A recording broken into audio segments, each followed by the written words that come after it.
Bonjour, je m'appelle Kelly, je suis étudiante en histoire à la maîtrise et je suis guide bénévole au musée depuis déjà bientôt 2 ans. Aujourd'hui, dans cette courte capsule, je vais avoir la chance de vous présenter un objet de l'exposition que je trouve particulièrement intéressant et important. Il s'agit d'un ouvrage, celui d'Edouard Fuchs, publié à Munich en Allemagne en 1921 et qui s'intitule Die Juden in der Karikatur, ou si vous préférez, les Juifs dans la caricature. Je trouve que c'est un élément particulièrement important parce qu'il nous permet de contextualiser l'Holocauste. En fait, ce qu'on essaie de faire dans cette première section du musée, c'est vraiment d'essayer de comprendre quel était le contexte, oui, en Allemagne, mais aussi plus généralement en Europe, au début des années 30, quand les nazis sont arrivés au pouvoir. Ce qu'on réalise rapidement, c'est que l'antisémitisme, donc cette haine de la communauté juive, était déjà très présente, et ce depuis très longtemps, en Allemagne et ailleurs en Europe. En fait, cet ouvrage est une étude historique portant sur les représentations des Juifs dans les caricatures européennes du 15e au 20e siècle. Ce qu'on constate quand on se met à analyser un peu les caricatures qui sont recensées dans cet ouvrage, c'est vraiment que tous les mythes, tous les préjugés auxquels on peut penser quand on pense à la communauté juive à l'époque, sont vraiment très présents dans ces caricatures. Donc on pense aux stéréotypes physiques, le long nez crochu, la barbe, les traits bestiaux, l'animalité, qu'on pense à certaines idées fausses qu'on associe souvent à la communauté juive, comme par exemple l'argent, la richesse, ou encore à certains mythes qu'on croit vraiment à l'époque, comme celui d'un complot mondial juif visant à prendre le contrôle du monde. Donc vraiment tout ça, on les retrouve dans ces caricatures-là qui peuvent parfois remonter aussi loin que le 15e siècle.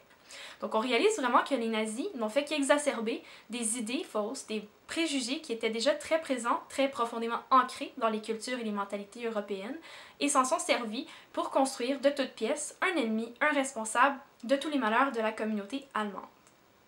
Donc c'est un élément qui est vraiment très important parce que ça nous permet vraiment de comprendre dans quel contexte s'enracine l'Holocauste.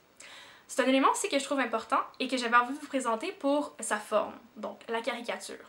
Je trouve que c'est une source qui est très intéressante, qui est très bavarde, la caricature, si on sait porter l'oreille et l'analyser, parce que c'est aussi une source qui fait quand même assez peur, qui peut être intimidante, de par sa forme, justement. Pourtant, une caricature, que ce soit les personnages, le style, les couleurs, voire même l'absence de couleurs, tout peut être intéressant et nous révéler des éléments très précieux sur les événements, le contexte, mais aussi les mentalités et les croyances. Et c'est vraiment ce qui est intéressant ici, c'est que souvent c'est difficile de savoir qu'est-ce que pensaient les gens à l'époque, mais cette caricature nous permet vraiment de nous donner une petite fenêtre, une petite ouverture sur ce que pouvaient croire les gens à l'époque. Donc c'est pourquoi j'avais envie de vous présenter cet objet aujourd'hui, parce que je voulais un peu populariser, rendre un peu de lumière sur cette forme qui est la caricature. Sinon, je trouve qu'il est intéressant toujours de se poser la question, quelle est l'histoire en soi de cet objet? Donc, il n'a pas atterri tout seul dans les vitrines de notre musée, donc quelle est sa petite histoire? Eh bien, comme la plupart des autres objets qu'on retrouve dans nos vitrines, ce livre est une donation, donc c'est un don qu'un survivant nous a fait il y a quelques années. Il s'agit de M. Walter Apsil, donc un juif d'origine autrichienne. Donc M. Apsil et sa famille ont quitté l'Autriche au début de la guerre et se sont réfugiés en Belgique. Lui et sa sœur ont réussi à rester cachés sous de fausses identités durant toute la guerre. Par contre, ses parents n'ont pas eu la même chance que lui et ont dû été déportés à Auschwitz. Après la guerre, M. Apsil a réussi à mettre la main sur certains objets ayant appartenu à sa famille, et notamment cet ouvrage qui avait appartenu à son père. En 1987, il a décidé d'en faire don au musée pour que nous puissions l'ajouter à notre collection d'objets. Donc j'espère que vous avez un peu appris davantage sur cet artefact qu'on peut retrouver dans notre exposition permanente. J'ai été très contente de vous parler aujourd'hui, donc ma capsule se termine ici. Donc j'espère que vous en avez appris un peu aussi sur l'histoire de l'Holocauste. Et j'espère pouvoir vous croiser très rapidement au musée pour vous faire une petite visite guidée.